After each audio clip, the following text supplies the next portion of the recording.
الحمد لله رب العالمين والصلاة والسلام على أشرف الأنبياء والمرسلين وعلى آله وصحبه أجمعين ثم ما بعد فأعوذ بالله من الشيطان الرجيم بسم الله الرحمن الرحيم يسبح لله ما في السماوات وما في الأرض له الملك وله الحمد وهو على كل شيء قدير رب اشرح لي صدري ويسر لي أمري واحلل عقدة من لساني يفقه قولي آمين يا رب العالمين ثم ما بعد. Once again, everyone, Assalamu alaikum wa rahmatullahi wa barakatuh. Today we try and get to know Surah At-Taghabun, the 64th surah of the Quran. This is the last of the Musabbihat in the Quran, which means the surahs that declare Allah's perfection. And in this beautiful, beautiful surah, Allah summarizes the subject matter of all the previous Musabbihat, matters of faith, disbelief, conviction, the comparison between the skies and the earth and ourselves, how the skies and the earth are in submission, and that human beings have this, this rebellion towards Allah, ironically, even though they're the best of Allah's creation. This surah can be easily divided into several parts. The first of them, again, is this idea that the skies and the earth declare Allah's perfection, but human beings, فَمِنْكُمْ مُؤْمِنٌ وَمِنْكُمْ كَافِرٌ. Among you are those who believe and the ones who disbelieve. خَلَقَكُمْ فَأَحْسَنَ صُوَرَكُمْ. He folded you, He molded you, He created you, and then He perfected the molding and beautified the molding in which He crafted all of you. So Allah, imposes on us the favor that He did by designing us in the remarkable way that He did, the human being. And you'll notice that in this first passage, there are two attributes of Allah that are at the opening and the end. The two attributes of Allah that complement each other. At the opening, it's وَهُوَ عَلَى كُلِّ شَيْءٍ قَدِيرٌ. Allah is in complete control. And at the end, it's وَاللَّهُ عَلِيمٌ بِذَاتِ الصُّدُورِ. Allah is knowledgeable of what goes on deep inside the chests. And so Allah's control and Allah's knowledge. Now these two things are usually talked about when we talk about trust and reliance in Allah. Why? Because Allah knows what you're going through. And Allah is capable of changing your circumstance. And whatever you're going through is happening because Allah is allowing it to happen. When, bad things happen to people, they start questioning Allah and say, well, if He's all-powerful, how come He's not changing my circumstance? They question, وَهُوَ عَلَى كُلِّ شَيْءٍ قَدِيرٌ. And then on the other side of the predestination problem is if Allah already knows what I'm going to do, how is it my fault? And Allah actually establishes, first of all, both of those as realities, that Allah, in fact, is knowledgeable over whatever goes on inside the chest. And He is, in fact, in complete control. These two attributes, once again, the purpose of them is to establish one powerful dimension of our faith, and that is reliance in Allah. Trusting Allah, letting Allah, there are things that in my life are within my control. What I eat, how I sleep, how I deal with people, what I say. There are things that are within my control. And then there are things that are beyond my control. There are aspects of my health that I can try to take care of.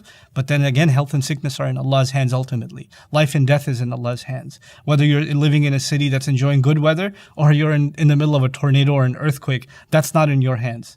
Whether you're driving perfectly on the road, that's up to you, but somebody else comes and rams into you, that's out of your control. There are things that we have to relegate to Allah, that they're just beyond us. And that is an aspect of our faith that's highlighted in this beautiful, beautiful surah. In the next passage of the surah, you've got this interesting dichotomy. Allah will talk exhaustively about those who disbelieved in previous nations. أَلَمْ يَأْتِكُمْ نَبَأُ الَّذِينَ كَفَرُوا مِنْ قَبْلِ فَكَفَرُوا وَتَوَلَّوْا زَعَمَ الَّذِينَ كَفَرُوا أَن لَّن يُبْعَثُوا. Those who disbelieve are talked about over and over and over again. Then He'll talk about, therefore, if you look at the consequences of those who didn't rely on Allah and thought that they were invincible and that they're not going to be brought to question, as a result of learning about their accounts, you should renew your faith. فَآمِنُوا بِاللَّهِ وَرَسُولِهِ وَالنُّورِ الَّذِي أَنزَلْنَا. Believe in Allah and His Messenger and the light that we have sent down. I love one of the features of this surah is that this is the surah that kind of is one of the unique places in the Quran where the Quran is explicitly described as light. The Quran itself is described as light. The Prophet, his role, لِيُخْرِجَكُم مِّنَ الظُّلُمَاتِ إِلَى النُّورِ, so He can bring you out of darknesses into light. Allah Himself describes Himself, Allahu nuru samawati wal ard. And then Allah talks about people who live in this life, based on guidance. And يَجْعَلْ لَكُمْ نُورًا تَمْشُونَ بِهِ. He'll put light in place for you that you can walk in. And now that light itself is being described as the Quran. Believe in Allah, the Messenger, and the light that we've sent down. So when somebody walks with light, it's like Allah saying they walk with Quran. They live with Quran. They think about the Quran as they move in their life. So that's the call to Iman. Then thereafter, again, another discussion about Iman. وَمَن يُؤْمِن بِاللَّهِ يَهْدِي قَلْبَهُ. وَمَن يُؤْمِن بِاللَّهِ وَيَعْمَلْ صَالِحًا يُكَفِّرْ عَنْهُ سَيِّئَاتِهِ. So twice you have this conversation about Iman. The conversation started in this passage with kufr, with disbelief. Then twice there's discussion about Iman. And then at the end again Allah describes وَالَّذِينَ كَفَرُوا وَكَذَّبُوا بِآيَاتِنَا أُولَٰئِكَ أَصْحَابُ النَّارِ هُمْ فِيهَا خَالِدُونَ أُولَٰئِكَ أَصْحَابُ الْجَحِيمِ. So those are the people who disbelieve at the end again. So this second passage is really a contrast between those who believe and those who disbelieve. Then we get to what belief and disbelief particularly. Because it's belief in Allah, belief in the angels, belief in prophets, belief in books. Yes, belief is general. But every surah has a particular flavor. And I've alluded to this, the particular texture of faith that Allah is highlighting in this surah is reliance in Allah. Reliance on Him. And that's why in that third passage, Allah opens that subject up and says, مَا أَصَابَ مِن مُصِيبَةٍ إِلَّا بِإِذْنِ اللَّهِ. There's no calamity that ever strikes you except that it happens by Allah's leave. Allah is the one in control of whatever struck you. وَمَن يُؤْمِن بِاللَّهِ يَهْدِي قَلْبَهُ. Whoever truly believes in Allah, Allah guides his heart. May Allah give us tranquility in our hearts when difficult times hit, because that's also from Allah. And the idea is, if we can hold on to our faith during difficult times, the gift you get is priceless. What is the gift? Yahdi qalbahu. Allah Himself will guide his heart. My heart will be given guidance if I can remain tranquil and relaxed and relegate the matter to Allah in times of difficulty. The gift I get is absolutely the most valuable gift, the guidance of Allah. And then this passage also, towards the end of this passage, وَعَلَى اللَّهِ فَلْيَتَوَكَّلِ الْمُؤْمِنُونَ. Believers should then place their trust exclusively in Allah. That matter of trust comes back again. But what I find really remarkable about this passage is this conversation about trust and reliance and letting your heart be at ease because Allah is in control. All of that is there, but in the heart of this passage, you know what's there?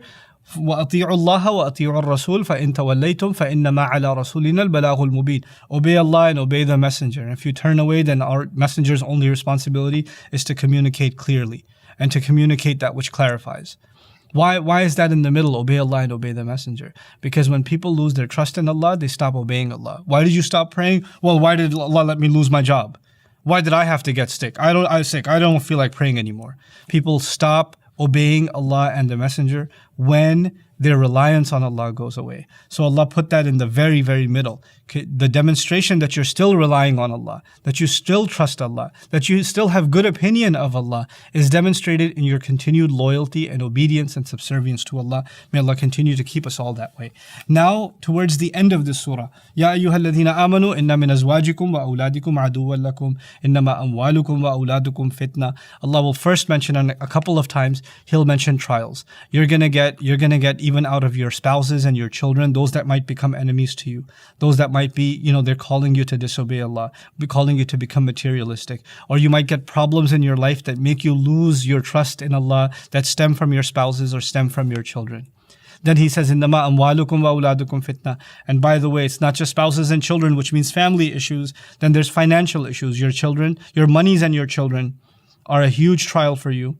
Wallahu indahu ajrun azim. And Allah has in His only in His possession is great compensation. What's the point of all of this? In the third passage, it was a conversation about reliance, and in the next is false reliance. If one relies on happiness and goodness and who they can lean on at the end of the day is only their family or their money or their children, these things will be there, and they are a source of reliance for us, but they're not absolute sources of reliance. These are also mortal human beings, and these are material things. They come and they go. People change. The one that will never change, that will always be there for you, is Allah Azza wa Jal Himself. So wallahu indahu ajrun azim. And so even as you're going through trials within your family or you're going through financial trials, فَاتَّقُوا اللَّهَ مَا اسْتَطَعْتُمْ. Have taqwa of Allah as much as you can. And by the way, before He concludes the surah about فَاتَّقُوا اللَّهَ, which is all the way at the end, you'll find in the surah, وَأَنْفِقُوا and أَقْرِضُوا اللَّهَ قَرْضًا حَسَنًا. Spend in the path of Allah, give Allah a beautiful loan. Give Allah a loan. What is Allah telling us?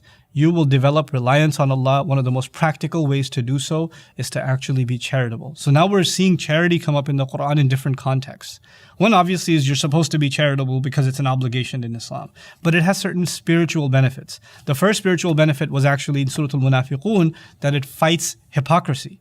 The opposite of nifaq is infaq. The antithesis to it, the anecdote to it is infaq, is spending.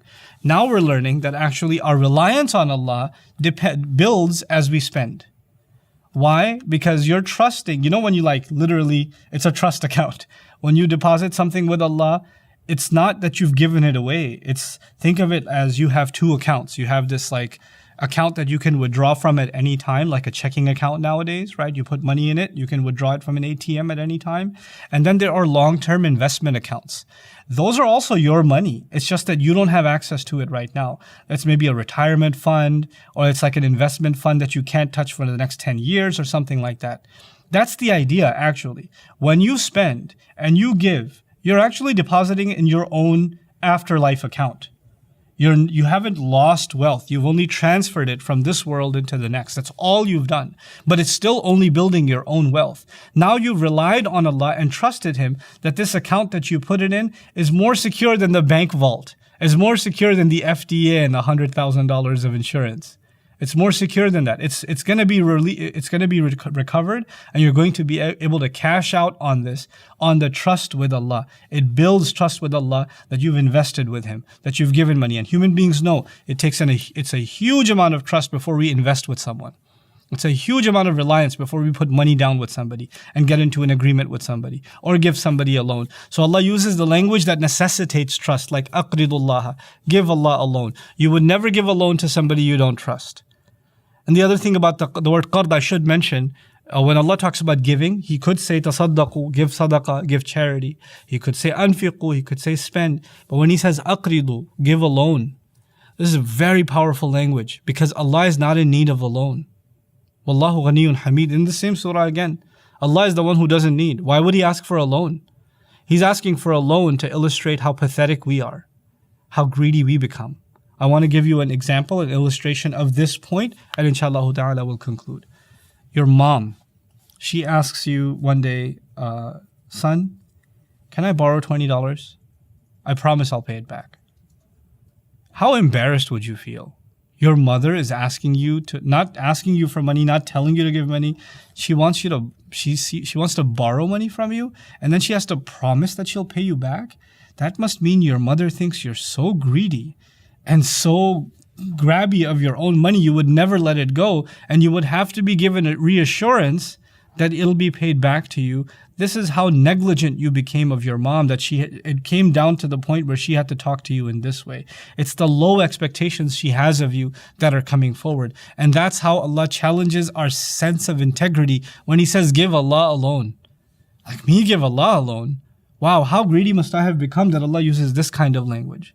He'll use the language of business, He'll use the language of loan, just to appeal to our baser self and help us understand how far we've come, how difficult it's become for us to spend. May Allah not make us of the people who is difficult for them to spend. It's easy for us to give whatever we have. أنفقوا خفافا وثقالا. Spend and march forward, light or heavy, whether you have a lot or you have a little. That's not the point. That isn't the point. The point is that you gave something.